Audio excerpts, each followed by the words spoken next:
السلام عليكم ورحمة الله وبركاته. الحمد لله رب العالمين، والصلاة والسلام على سيد الأنبياء والمرسلين وعلى آله الطيبين الطاهرين وأصحابه الأكرمين الأفضلين، أما بعد. فأعوذ بالله من الشيطان الرجيم.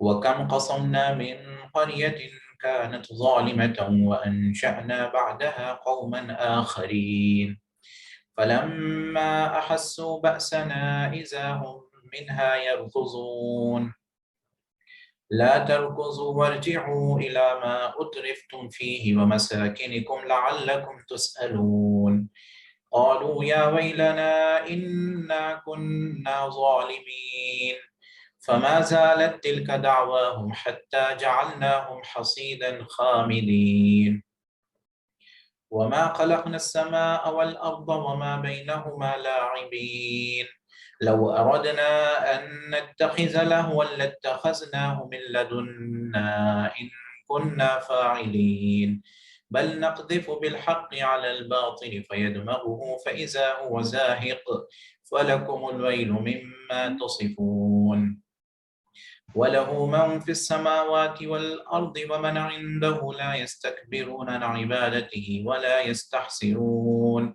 يسبحون الليل والنهار لا يفترون أم اتخذوا من دونه آلهة من الأرض هم ينشرون لو كان فيهما آلهة إلا الله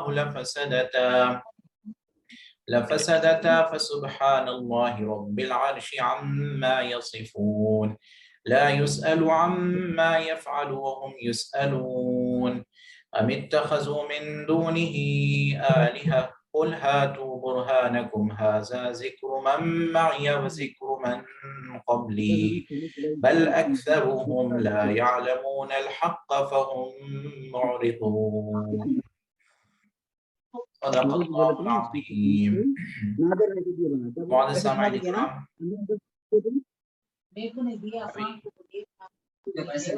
ہمارے اس درس تفسیر میں گزشتہ جمعہ ہم سورہ انبیاء کا آغاز کیے تھے اور الحمدللہ ایک رکوع مکمل ہو چکا تھا، اور آج احقن نے دوسرے رکوع کی تلاوت آپ کے سامنے کی ہے۔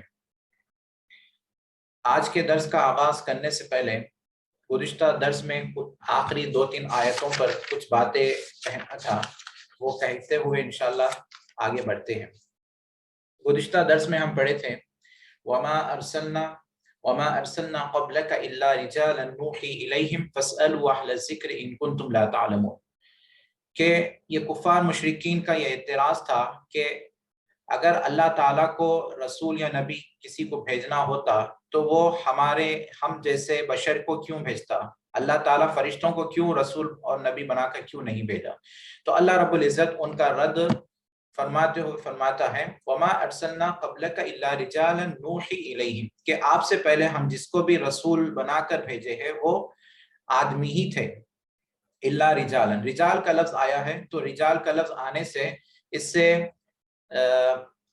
عورت نکل جاتی ہے۔ اللہ تعالیٰ آج تک کسی عورت کو رسول نبی نہیں بنایا، اور اس سے جنات بھی نکل جاتے ہیں، کوئی جن میں سے کوئی رسول نبی بن کر نہیں آئے ہیں، اور اسی طرح اس سے فرشتہ بھی نکل جاتا ہے کہ اللہ تعالیٰ نے فرشتوں کو رسول نبی بنا کر نہیں بھیجا ہے، کیونکہ انسانوں کی ہدایت ہے اور یہ مقصد ہے۔ اسی مقصد کے لیے اللہ تعالیٰ رسول اور نبی کو انہی میں سے آدمیوں میں سے ہی بنا کر بھیجتا ہے کہ جب رسول آئیں گے تو وہ انہی کی جنس سے ہوگی تو صحیح ان کی رہنمائی کر سکیں گے، صحیح ان کی ہدایت کر سکتے ہیں۔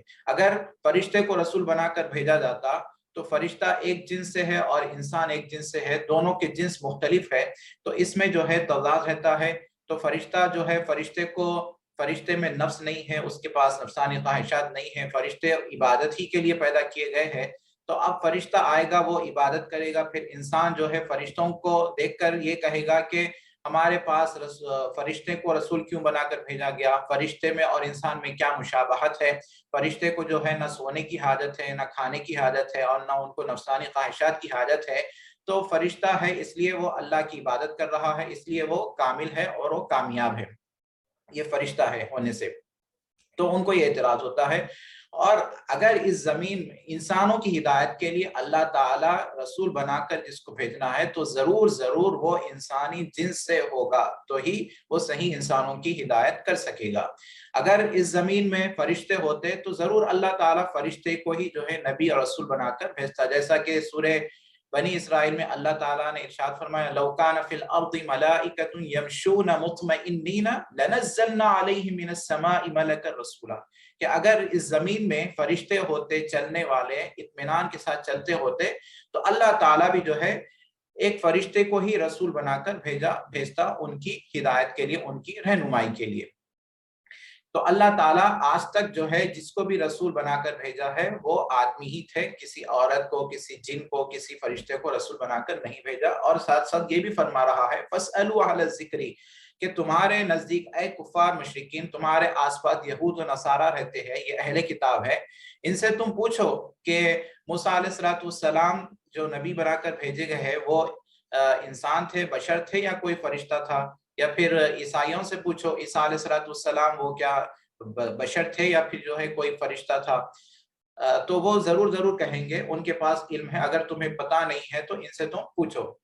اعتراض تھا کہ جو ان کا یہ اعتقاد تھا کہ جو رسول جو ہوتے ہیں ان کو کھانے کی، پینے کی اور انسانوں کے جیسے بازاروں میں گھومنے پھرنے کی ان کو ضرورت نہیں ہوتی ہے، ان کا اعتراض تھا۔ تو اللہ تعالیٰ ان کے رد میں فرماتے ہیں وَمَا جَعَلْنَاهُمْ جَسَدًا لَا يَأْكُلُونَ الطَّعَامَ، کہ ہم نے آپ سے پہلے جو انبیاء، جو مرسلین جو بھیجے تھے ان کے بھی ہم ایسے ہی جسم بنائے کہ ایسے جسم جس کو کھانے کی، پینے کی اور جو ہے دوسری جو حاجتیں ہیں اس کی ضرورت تھی۔ وَمَا جَعَلْنَاهُمْ جَسَدًا لَا يَأْكُلُونَ الطَّعَامَ وَمَا كَانُوا خَالِدِينَ، اور وہ ہمیشہ دنیا میں رہنے والے نہیں تھے۔ کفار مشرکین کا اور ایک اعتراض یہ بھی تھا کہ جو رسول جو ہوتا ہے اس کو فنا نہیں ہوتی، وہ انتقال نہیں کر جائے گا، اس کو وفات نہیں آئے گی۔ تو اللہ رب العزت فرماتے ہیں کہ جس کو وفات آئے گی یہ نبوت کے، نبی ہونے کے یہ خلاف نہیں ہے، مخالف نہیں ہے، کہ انبیاء کو بھی وفات آئی تھی اس سے پہلے کہ وہ بھی انتقال کر گئے، جتنے دن وہ دنیا میں آنا تھا تبلیغ کا کام کرتے رہے، اپنے فرائض مکمل کرے، پھر اللہ تعالیٰ نے جو ہے ان کی روح کو قبض کر لیا۔ اِنَّكَ مَيِّتٌ وَإِنَّهُمْ مَيِّتٌ، کہ آپ کو بھی انتقال کر جانا ہے جیسا کہ پچھلے انبیاء کرام علیہ السلام بھی انتقال کر گئے، کہ ہر نفس کو جو ہے موت کا مزہ چکھنا ہے۔ ہاں البتہ یہ بات ہے کہ حضور پاک صلی اللہ علیہ وسلم کا جب وصال ہوا تو اس وقت صحابہ کرام رضوان اللہ تعالی اجمعین میں کس طرح کا کہرام مچ گیا، صحابہ کی کیسی حالت تھی کہ وہ کتنے غمگین ہو گئے تھے۔ حضرت عمر رضی اللہ تعالیٰ عنہ کی حالت یہ تھی کہ حضور کے وصال میں اتنے مغموم ہو گئے تھے کہ جو کوئی یہ کہتا کہ محمد صلی اللہ علیہ وسلم کا انتقال ہو گیا تو آپ جو ہے اپنی تلوار کو میان سے نکال لی اور کہنے لگے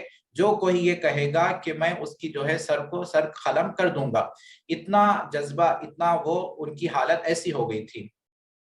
وَمَا جَعَلْنَاهُمْ جَسَدًا لَا يَأْكُلُونَ الطَّعَامَ وَمَا كَانُوا خَالِدِينَ ثُمَّ صَدَقْنَاهُمُ الْوَعْدَ فَأَنْجَيْنَاهُمْ وَمَن نَّشَاءُ وَأَهْلَكْنَا الْمُسْرِفِينَ، پھر اللہ تعالیٰ ارشاد فرماتے ہیں کہ ہم جو ہے اپنے وعدے کو سچ کر دکھائے۔ یہ اللہ تعالیٰ کا یہ وعدہ انبیاء کرام علیہ السلام سے جو وعدہ ہے وہ وعدہ اللہ تعالیٰ بالکل برحق ہوگا، وہ بالکل اللہ تعالیٰ سچ کر دکھائے گا۔ لَقَدْ أَنزَلْنَا إِلَيْكُمْ كِتَابًا فِيهِ ذِكْرُكُمْ أَفَلَا تَعْقِلُونَ، اور تحقیق کہ ہم نے تمہاری طرف ایک کتاب نازل کی، یعنی قرآن مجید نازل کی کہ جس میں جو ہے تمہارا ذکر ہے۔ ذکر کے کئی معنی ہیں، ذکر سے مراد قرآن مجید ہے، ذکر سے مراد نصیحت ہے، ذکر سے مراد شہرت بھی ہے۔ تو اب یہاں پر اس سے مراد شہرت ہے، یعنی اے اہل مکہ کہ ہم نے تمہاری طرف قرآن مجید کو نازل کیا، جب تم قرآن کو پڑھو گے، قرآن کی تلاوت کرو گے، اس کو سمجھو گے، اس پر عمل کرو گے تو یہ قرآن مجید تمہارے حق میں ایک شہرت دے گی، ایک جو ہے باعث برکت دے گی، کہ قرآن کی برکت سے جو ہے عرب کو اتنی عزت، اتنی ان کا نام ہوا، یہ قرآن کی برکت سے ہے۔ کہ اس زمانے میں صحابہ کرام لوگ مسلمان قرآن کی اتنی عزت کرتے تھے، قرآن کو مانتے تھے، قرآن پر عمل کرتے تھے، تو اللہ تعالیٰ قرآن کی وجہ سے ان کو اتنی عزت، اتنی شہرت عطا فرمائی ہے۔ پر آج کے زمانے میں ہم دیکھ رہے ہیں کہ لوگ جو ہے قرآن سے دور ہو رہے ہیں، قرآن عمل کرنے کے بجائے جو ہے اس سے دوری اختیار کر رہے ہیں، اس سے منہ موڑ رہے ہیں۔ تو اللہ تعالیٰ واپس جو ہے پھر مسلمانوں کی حالت کو ویسا ہی فرما رہا ہے کہ آج دیکھ رہے ہیں کہ مسلمان جو ہے ذلت کا شکار ہو رہے ہیں۔ وہ لوگ جو ہے قرآن پر عمل کرتے ہوئے بہت باعزت رہے، اللہ نے ان کو عزت دی ہے، پر آج دیکھا جا رہا ہے کہ قرآن کو چھوڑنے سے ہم جو ہے ذلت کا شکار ہو رہے ہیں، رسوائی کا شکار ہو رہے ہیں، غیروں کے سامنے ہم جو ہے رسوا ہو رہے ہیں اور ہم جو ہے غیروں کے محتاج ہو رہے ہیں۔ اسی لیے علامہ اقبال رحمۃ اللہ علیہ نے کیا خوب، مسلمان ہو کر وہ زمانے میں معزز تھے، مسلمان ہو کر ہم ذلیل و خوار ہوئے تارک قرآن ہو کر، کہ یہ نتیجہ ہے قرآن کو چھوڑنے کا۔ تو ہمیشہ قرآن پر عمل کرنا چاہیے، قرآن کی تلاوت ہونی چاہیے، قرآن پر عمل کرنا چاہیے۔ تو یہ گزشتہ درس کے کچھ آیتیں تھے، کچھ باتیں تھے جو رہ گئی تھی، آج ہم کہہ دیے ہیں۔ آئیے آج کے درس کا آغاز کرتے ہیں۔ اللہ رب العزت ارشاد فرماتے ہیں وَكَمْ قَصَمْنَا مِنْ قَرْيَةٍ كَانَتْ ظَالِمَةً وَأَنشَأْنَا بَعْدَهَا قَوْمًا آخَرِينَ، اور کتنی بستیاں ہم نے جو ہے ہلاک برباد کر دیا جو ظالم تھی، ظالم یعنی گناہگار تھی، اللہ تعالیٰ کی نافرمان تھی۔ وَأَنشَأْنَا بَعْدَهَا قَوْمًا آخَرِينَ، اور پھر ہم نے اس کے بعد وہ بستیوں کو ہلاک کرنے کے بعد پھر جو ہے نئی بستیاں ہم نے پیدا فرما دی، ان کی جگہ نئی بستیوں کو ہم نے لا دیا۔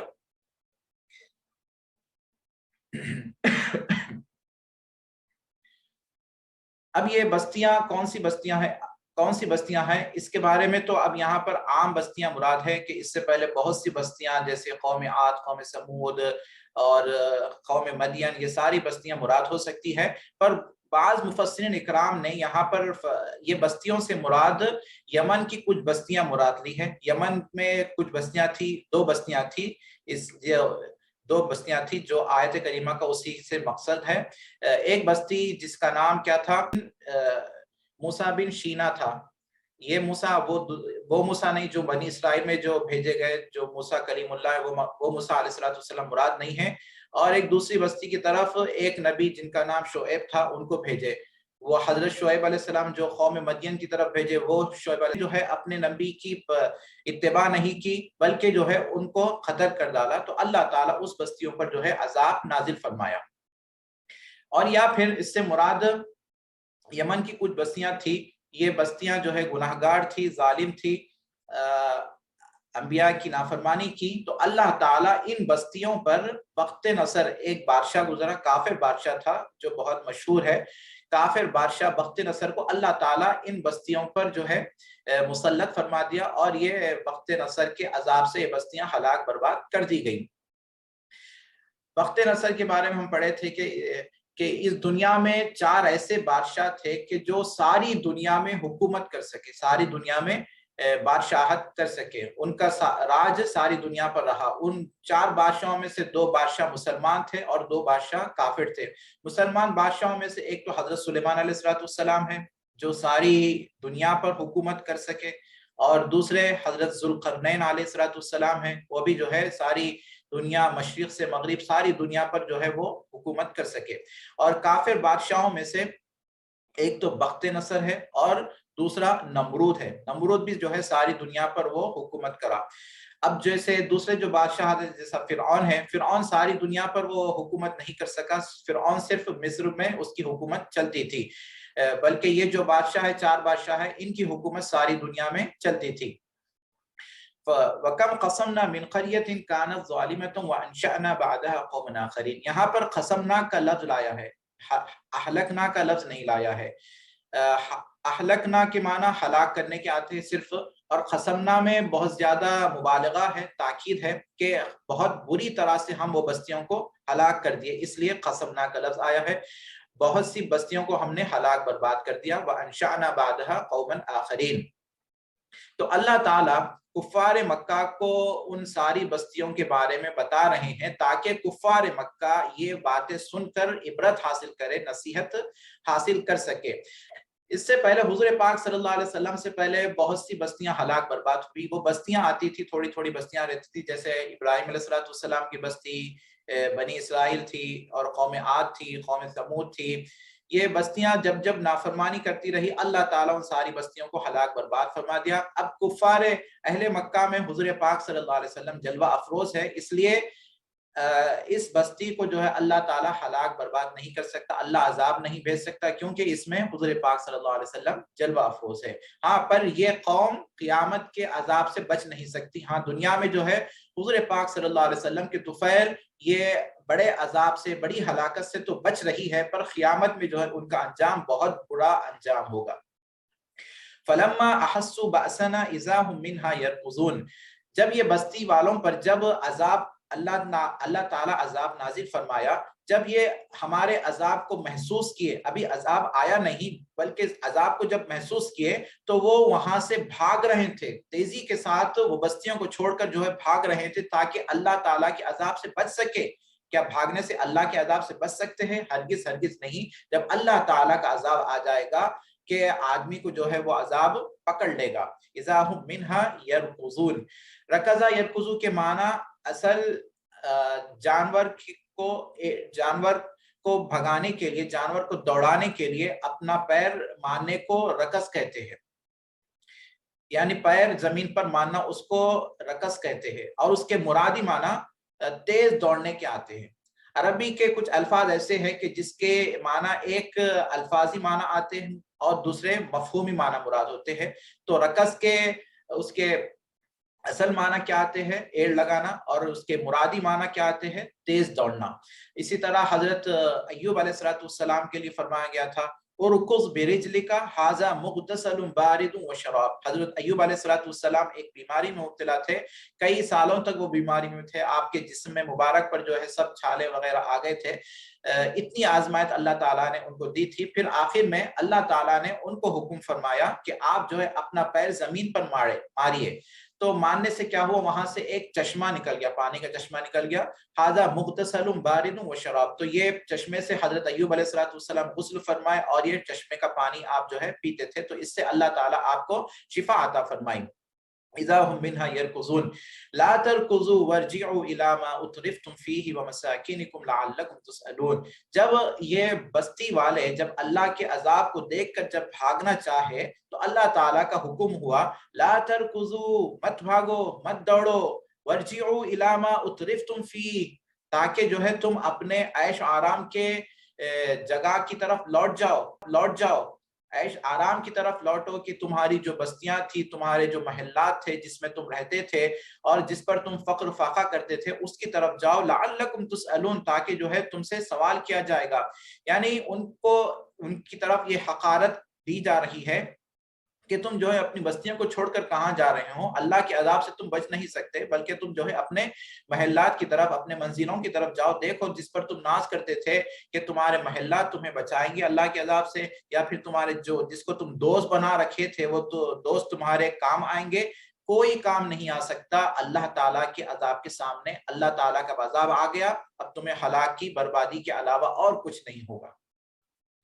وارجعوا الى ما اترفتم فيه ومساكنكم لعلكم تسألون قالوا يا ويلنا انا كنا ظالمين، تو اب یہ کہنے لگے ہائے ہلاکت، ہائے افسوس، ہم جو ہے ظالم تھے، ہم جو ہے اپنے آپ پر ظلم کرنے والے تھے، ہم جو ہے انبیاء کی نافرمانی کیے، ہم اللہ تعالیٰ کے احکام کو جو ہے فراموش کر دیے، ہمارے لیے ہلاکت ہے۔ ان کی یہ فریادیں تھی، یہ کہنے لگے اب عذاب کو دیکھ کر یا ویلنا یا ویلنا یا ویلنا فما زالت تلک دعواہم، تو اللہ تعالیٰ ارشاد فرماتے ہیں تو یہ ان کی فریادیں مسلسل جاری رہی ان کی زبانوں پر، جیسا کہ تسبیح جیسا پڑھتے ہیں، جیسا ورد کرتے ہیں تسبیح کا، اسی طرح یہ ظالموں کی زبانوں پر یہ کلمات، یہ الفاظ جو ہے جاری و ساری تھے۔ فما زالت تلک دعواہم حتی جعلناہم حصیدا خامدین، یہاں تک کہ ہم جو ہے ان کو ایسا کر دیے جیسا کہ ایک کٹی ہوئی گھاس جیسا کھیتی ہوتی ہے، کھیتی کو جب کاٹنے کے بعد جب اس کی حالت جیسی ہو جاتی ہے، ان کی حالت بھی اسی طرح ہو گئی تھی،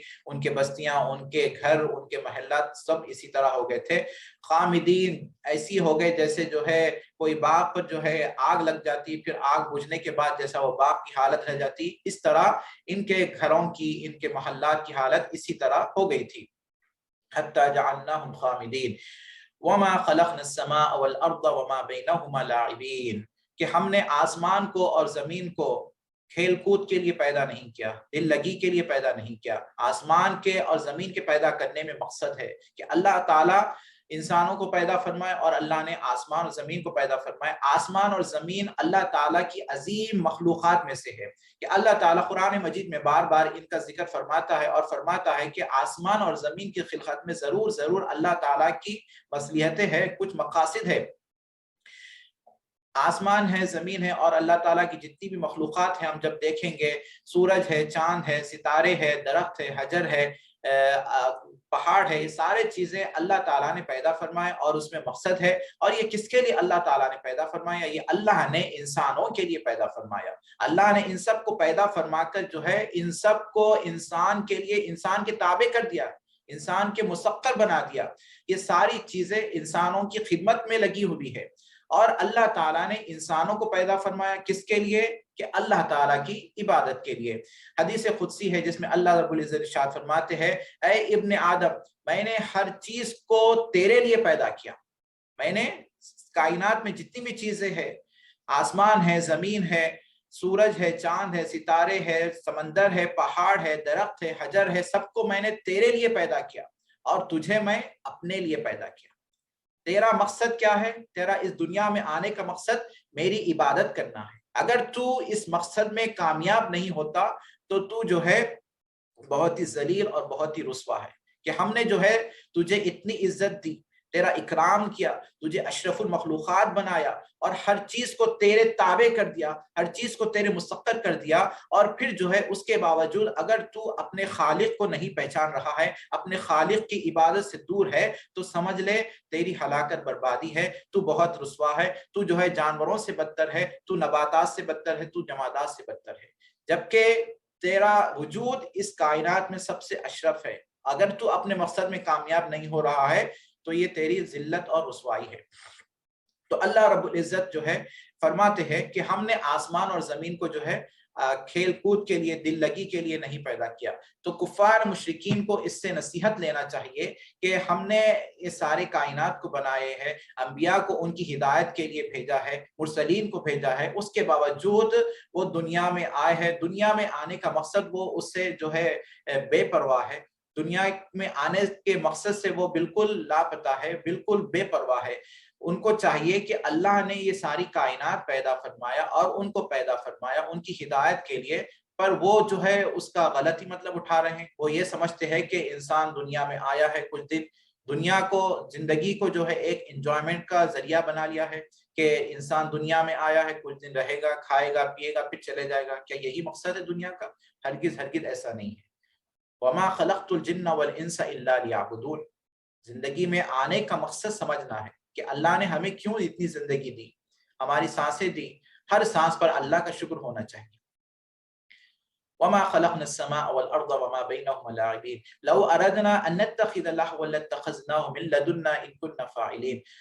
اللہ رب العزت ارشاد فرماتے ہیں کہ اگر ہم جو ہے اس کو کھیلنے کے لیے بناتے، کھیل کود کے لیے اگر بناتے، ان نتخذ لہوا، اس کو لہو اور لعب کا ذریعہ بنا دیتے، یعنی آسمان اور زمین کو جو ہے کھیل کود کے لیے، دل لگی کے لیے اگر ہم بنانا چاہتے، لَاتَّخَذْنَاهُ مِن لَّدُنَّا، تو ہمارے نزدیک بہت سی چیزیں ہیں، ہم اس کو جو ہے کھیل کود کا ذریعہ بنا لیتے۔ ان كُنَّا فَاعِلِينَ، اگر ہم کرنا چاہتے ایسا، پر ہم ایسا کرنا نہیں چاہتے کہ اللہ رب العزت کھیل کود سے، لہو لعب سے بہت دور ہے۔ اللہ تعالیٰ کی ذات پاک و صاف ہے، اس کو کھیل کود سے کیا لینا ہے؟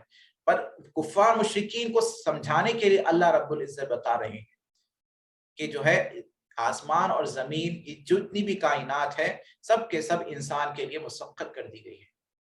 بل نقذف بالحق علی الباطل فیدمغه فاذا هو زاهق، بلکہ ہم جو ہے آسمان اور زمین کو کھیل کود کے لیے پیدا نہیں کیے، بلکہ ہم جو ہے حق کے ذریعے باطل کو مارتے ہیں، باطل کو جو ہے پھینکتے ہیں۔ قذفہ کے اصل معنی کسی چیز کو پھینکنے کے ہے، پر یہاں پر اللہ تعالیٰ مٹانے کے معنی بتا رہے ہیں۔ بل نقذف بالحق علی الباطل، حق کے ذریعے ہم حق کو سمجھا کر، حق کے ذریعے ہم باطل کو مٹا دیتے ہیں۔ فیدمغه فاذا هو زاهق، کہ حق کیا کرتا ہے کہ وہ سیدھا دماغ پر جو ہے اٹیک کرتا ہے اور اس سے جو ہے باطل کا نام نشان نہیں رہتا، باطل جو ہے ختم ہو جاتا ہے۔ وَلَكُمُ الْوَيْلُ مِمَّا تَصِفُونَ، اور تمہارے لیے ہلاکت ہے، بربادی ہے، مما تصفون، جو تم جو ہے اللہ تعالیٰ کی شان میں جو وصف سے بیان کر رہے ہیں کہ اللہ تعالیٰ نے اللہ کو اولاد ہے، نعوذ باللہ، اور انبیاء کی شان میں تم جو وصف بیان کر رہے ہیں کہ انبیاء اکرام علیہ الصلوۃ والسلام جو ہے یہ کتابوں کو، قرآن کو جو ہے اپنی طرف سے گھڑ لیے ہے، یہ سارے چیزیں جو تم بیان کر رہے ہیں تمہارے لیے ہلاکت، بربادی ہے۔ وَلَهُ مَن فِي السَّمَاوَاتِ وَالْأَرْضِ وَمَنْ عِندَهُ لَا يَسْتَكْبِرُونَ عَنْ عِبَادَتِهِ وَلَا يَسْتَحْسِرُونَ، اور اسی کے لیے ہے، اللہ ہی کے لیے ہے۔ ایک تو اللہ تعالیٰ نے آسمان اور زمین کو پیدا فرما دی ہے، اور سب چیزیں اللہ کی ملکیت میں ہیں، سب مخلوق ہے، اللہ کے حکم کے تابع ہے۔ اسی کے لیے ہے جو کچھ آسمانوں میں ہے، آسمانوں میں جتنی مخلوقات ہے، فرشتے ہے وغیرہ، جتنی بھی مخلوقات ہے اللہ ہی کے لیے ہے۔ والارض، اور اسی طرح زمین کی جو مخلوقات ہے سب اللہ کے لیے ہے، اللہ کے تابع ہے، اللہ کے حکم کے بالکل مطابق وہ چلنے والے ہیں۔ ومن عنده، اور اللہ کے نزدیک جو فرشتے ہیں، اس کے جو نزدیک جو فرشتے ہیں، جو مخلوق ہے، سب کے سب اللہ ہی کے لیے، اللہ ہی کی ملکت ہے۔ لا یستکبرون عن عبادتی، اللہ کے نزدیک جو فرشتے ہیں وہ اللہ کی عبادت سے بے نیاز نہیں ہے، تکبر نہیں کرتے، کہ انسان جو ہے عبادت سے تکبر کرتا ہے کہ میں اللہ کی عبادت کیوں کروں، جیسا کہ شیطان جو ہے سجدہ کرنے سے انکار کر دیا، اللہ کے حکم کو نہیں مانا، انسان بھی تکبر کرتا ہے، عبادت سے سجدہ نہیں کرتا، اللہ کے سامنے نہیں جھکتا۔ تو فرشتے ایسی مخلوق ہے جو اللہ کی مخلوق ہے، اللہ کی ملکیت میں ہے، اور اللہ تعالیٰ کی عبادت کرتی ہے، اللہ کی عبادت سے ان کو کبھی تکبر نہیں آتا۔ ولا یستحسرون، اور نہ وہ تھکتے ہیں اللہ کی عبادت سے، اللہ کی عبادت ہمیشہ اللہ تعالیٰ کی عبادت کرتے رہتے ہیں، کبھی ان کو تھکان محسوس نہیں ہوتی ہے۔ ہمیں اللہ نے جسمیں دی ہے، اللہ نے ہمیں بشر کے تقاضے سب ہمارے اندر داخل کیے ہیں، ہمیں جو ہے کھانے کی عادت ہوتی ہے، پینے کی عادت ہوتی ہے، سونے کی، آرام کرنے کی عادت ہوتی ہے، اور فرشتے ایسی مخلوق ہے ہمیشہ صبح و شام اللہ تعالیٰ کی عبادت میں مشغول ہے، اور کبھی ذرا برابر بھی وہ تھکتے نہیں ہیں۔ یسبحون اللیل والنہار لا یفترون، وہ فرشتے رات اور دن اللہ تعالیٰ کی تسبیح میں لگے ہوئے ہیں، لا یفترون، اور وہ کبھی تھکتے نہیں ہیں۔ اب دیکھیے فرشتے ہمیشہ اللہ تعالیٰ کی تسبیح بیان کرتے ہیں، یہ بات یہاں بیان کی جا رہی ہے، پر سوال یہ ہوتا ہے کہ کچھ فرشتے ایسے ہیں جو اللہ تعالیٰ کی تسبیح کے علاوہ بھی جو ہے ان کو اور دیگر کام ہوتے ہیں، جیسے کچھ فرشتے جو ہے بندوں کے اعمال اللہ تعالیٰ کی بندوں کے اعمال لے کر اللہ تعالیٰ کی بارگاہ میں پیش کرنے پر مامور ہے، اور کوئی فرشتے اللہ تعالیٰ کے دوسرے کاموں میں مشغول ہے، کوئی فرشتے جو ہے جھوٹوں پر اللہ تعالیٰ کی اور فرشتوں کی لعنت ہوتی ہے، اور کچھ فرشتے حضور پاک صلی اللہ علیہ وسلم پر جو ہے درود بھیجتے رہتے ہیں۔ تو اب یہاں پر جو بتایا جا رہا ہے، کیا فرشتے اللہ کی تسبیح بیان کرتے ہیں رات اور دن، یا پھر جو ہے دوسرے کاموں میں مشغول ہوتے ہیں؟ اس کا جواب یہ ہے کہ اب دیکھیے تسبیح، اللہ کی تسبیح کر رہے ہیں، اور اللہ کا جو حکم ہے اس کی تعمیل میں لگے ہوئے ہیں، تو گویا یہ بھی اللہ کی عبادت ہے، وہ بھی اللہ تعالیٰ کی تسبیح ہو رہی ہے۔ اور اس کا دوسرا جواب یہ دیا گیا کہ ایک عبداللہ بن حارث کہتے ہیں کہ میں نے جو ہے کعب احبار سے پوچھا کہ فرشتے رات اور دن اللہ تعالیٰ کی تسبیح کرتے رہتے ہیں، اور ان کو دوسرے بھی کام ہوتے ہیں، اللہ کی تسبیح کے علاوہ دوسرے بھی کام ہوتے ہیں، تو کیا وہ دوسرے کام کے وقت اللہ تعالیٰ کی تسبیح کو موقوف کر دیتے ہیں؟ تو حضرت کعب احبار نے اس کا بہت اچھا جواب یہ دیا کہ اے عبداللہ، کیا تم جب سانس لیتے رہتے ہو، کیا سانس لینے میں تمہیں دوسرے کام تمہیں روکنا پڑتا ہے، موقوف کرنا پڑتا ہے؟ ہرگز نہیں، کہ ہماری سانسیں بھی چلتے رہتی ہے، ہمارے دوسرے کام بھی ہم کرتے رہتے ہیں، انسان کھاتا بھی ہے، سانس بھی لیتا ہے، انسان سانس بھی لیتا ہے، اور جو ہے ہنستا بھی ہے، روتا بھی ہے، ہمیشہ جو ہے سانس تو لیتی رہتی ہے۔ تو گویا کہ فرشتوں کا تسبیح کرنا جو ہے سانس لینے جیسا ہے، جیسے انسان کی سانس ہمیشہ چلتے رہتی ہے، وہ چلتا بھی ہے تو سانس چلتی ہے، سوتا بھی ہے تو سانس چلتی ہے، کھاتا بھی ہے تو سانس چلتی ہے، اسی طرح تسبیح کرنا فرشتوں کا معمول اسی طرح جس طرح ہم سانس لیتے ہیں۔ یسبحون اللیل والنہار لا یفترون، اب فرشتوں کو اللہ تعالیٰ نے 3 قسم کی مخلوق پیدا فرمائی. ایک تو فرشتے ہیں کہ اللہ نے ان کو عبادت کے لیے پیدا فرمایا. لا یعصون اللہ ما امرهم ویفعلون ما یؤمرون, کہ وہ ذرا برابر بھی اللہ تعالیٰ کی نافرمانی نہیں کرتے اور وہ ہر چیز کو بجا لاتے ہیں جو ان کو حکم دیا جاتا ہے. ایک تو فرشتے ہیں, مخلوق ہے, اللہ نے ان کو نفس نہیں دیا, اللہ نے ان کو نفسانی خواہشات نہیں دی, وہ ہمیشہ اللہ کی عبادت میں لگے ہوئے ہیں. اور دوسری قسم کی مخلوق کیا ہے؟ انسان ہے. انسان کو اللہ تعالیٰ عقل بھی دیے ہیں اور اللہ تعالیٰ انسان کو نفس بھی دیے ہے, یعنی نفسانی خواہشات بھی اس کے اندر ڈالا ہے. تیسری مخلوق کیا ہے؟ جانور ہے, کہ جانور کو اللہ تعالیٰ عقل سے محروم کر دیا ہے ان کو, اور ان کو اللہ تعالیٰ نفس دیا, ان کو نفسانی خواہشات دیا ہے. تو اب اگر انسان اپنی عقل کو استعمال کرتے ہوئے اپنی نفسانی خواہشات کا صحیح طور پر استعمال کرتا ہے تو وہ انسان فرشتوں سے بہتر ہو جاتا ہے, فرشتوں سے اعلیٰ ہو جاتا ہے. اور جو انسان اپنی عقل کو صحیح استعمال نہیں کرتا اور جو ہے نفسانی خواہشات کو جہاں چاہے استعمال کر دیتا ہے ناجائز طریقوں میں, حرام طریقوں میں, تو وہ جانوروں سے بھی بدتر ہو جاتا ہے. یسبحون اللیل والنہار لا یفترون, تو فرما رہے ہیں کہ فرشتے اللہ تعالیٰ کی مخلوق ہے, اللہ تعالیٰ کی ہمیشہ وہ عبادت کرتے رہتے ہیں. اللہ کی جو ہے عبادت سے ان کو کسی بھی قسم کی تھکان محسوس نہیں ہوتی, اللہ کی کبھی بھی ذرا برابر بھی نافرمانی نہیں کرتے. ام اتخذوا آلہۃ من الارض هم ینشرون, کیا یہ لوگ خدا بنا لیے ہیں زمین میں, ہم ینشرون, اور کیا یہ لوگ یہ خدا ان کو دوبارہ زندگی دینے پر قادر ہے؟ ہرگز ہرگز ایسا نہیں ہے. اب یہاں پر اللہ رب العزت کفار مشرکین کی جو لوگ کفار ہیں جو شرک کر رہے ہیں اللہ تعالیٰ کی بارگاہ میں, ان کی کم عقلی کی دلیل بتا رہے ہیں کہ انہوں نے جو ہے زمین کی مخلوق کو اپنا خدا بنا لیا ہے. اگر خدا بنانا ہی تھا تو کوئی اعلیٰ شے کو خدا بناتے, یعنی آسمانوں میں دیکھتے, اعلیٰ میں بالا میں دیکھتے, آسمانوں میں فرشتے ہیں, آسمان میں جو بہتر مخلوق ہے, زمین سے بہتر آسمان میں مخلوق ہے, تو وہ آسمان کی مخلوق کو چھوڑ کر زمین کی مخلوق کو خدا بنا لیے ہے. تو اس سے پتا چلتا ہے کہ وہ کتنی کم دلیلی ہے ان کی, وہ کتنی نالائق قوم ہے. ام اتخذوا آلہۃ من الارض هم ینشرون, اور جس کو خدا بنا لیے ہے, جیسے شجر ہے, شجر کو خدا بنا لیے ہے, حجر کو خدا بنا لیے ہے, بتوں کو خدا بنا لیے ہے, جانوروں کو خدا بنا لیے ہے, اور نہ جانے اور کس کو خدا بنا لیے ہے. کیا یہ جس کو خدا بنا لی ہے, کیا یہ ان کو مرنے کے بعد دوبارہ زندگی دے سکتے ہیں؟ ہرگز ہرگز نہیں. اللہ زندگی دینا, موت اور حیات اللہ ہی کے ہاتھ میں ہے. اللہ ہی تعالیٰ جو ہے جس کو چاہے حیات دیتے ہیں, جس کو چاہے موت عطا فرماتے ہیں. لو کان فیہما آلہۃ الا اللہ, اب اس آیت کریمہ میں اللہ تعالیٰ کے ایک ہونے کی عقلی دلیل بتائی جا رہی. فرمایا جاتا ہے لو کان فیہما, اگر اس آسمان اور زمین میں اگر خدا ہوتا اللہ کے علاوہ, لفسدتا, تو یہ آسمان اور زمین کا نظام درہم برہم ہو جاتا. کہ دو خدا ہوتے ہیں تو اس کائنات کو نہیں چلا سکتے, زمین آسمان کو نہیں چلا سکتے. تو ایک ہی خدا ہے, ایک ہی خدا جو ہے خدا, ایک ہی خدا ہونے پر یہ چیز دلالت کرتی ہے کہ اللہ ہی ہے جو ساری کائنات کو چلا رہا ہے.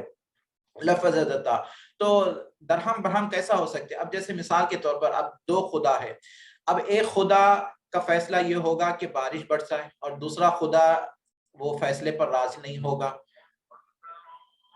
اذان ہو رہی ہے تھوڑا سا, تو کائنات کا نظام درہم برہم ہو جاتا. جیسا کہ دو خدا ہے, ایک خدا کا فیصلہ یہ ہوتا کہ بارش برسائے, دوسرا خدا جو ہے اس پر راضی نہیں ہوتا. تو اب کس کا فیصلہ نافذ کیا جائے گا؟ اب جس کا فیصلہ نافذ کیا جائے گا وہ سمجھیے معاملے میں غالب آ جائے گا, اور جس کا فیصلہ نافذ نہیں ہوگا تو وہ مجبور ہوگا. تو خدا مجبور نہیں ہو سکتا ہے. تو خدا وہ ہے جو مجبور نہ ہو, خدا وہ ہے کہ اس کا ہی فیصلہ کیا جائے. اور اسی طرح اور اس کی کئی مثالیں ہیں کہ ایک خدا جو ہے یہ فیصلہ کرے کہ یہ انسان کو پیدا کرے اور دوسرا خدا جو ہے اس پر راضی نہ ہو. یہ اس طرح کے یہ سارے فیصلے ہیں, یہ سارے باتیں ہیں. تو اس لیے اس کائنات کا نظام درہم برہم ہو جاتا ہے. اب یہ ایسی عقلی دلیل ہے کہ مدارس میں اس کے اوپر بہت سی بحثیں کی جاتی ہے, علم الکلام پڑھایا جاتا ہے, منطق پڑھائی جاتی ہے, فلسفہ پڑھایا جاتا ہے, تاکہ علماء اکرام جو دینی مدارس کے جو طالب علم ہوتے ہیں وہ تیار ہو جائے تاکہ اگر کوئی آ جائے کہ انکار کرے کہ خدا کائنات میں اللہ کے علاوہ اور بھی خدائے ہیں تو ان کو کس طرح دلیل دے، ان کے ساتھ کس طرح ڈیبیٹ کرے۔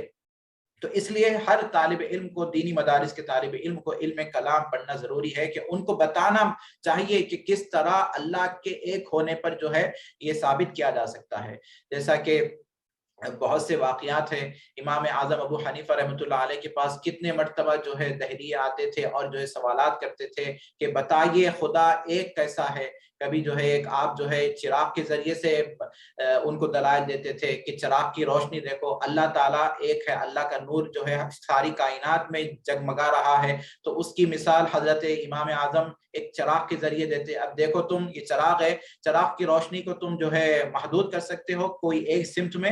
ہرگز نہیں، کہ چراغ کی روشنی جو ہے گول ہے، وہ ساری احاطہ اس کا احاطے سے ہے، اس کو جو ہے کوئی ایک جہت میں، ایک سمت میں اس کو محدود نہیں کر سکتے۔ اس لیے اللہ تعالیٰ کا نور بھی ایسا ہی ہے جو ساری کائنات میں اللہ کا نور پھیلا ہوا ہے۔ تو یہ عقلی دلائل کے ذریعے بھی جو ہے دشمنان اسلام کو، اسلام کے جو منکرین ہیں، جو مخالفین ہیں، ان کو اس طرح دلائل دینا ہے۔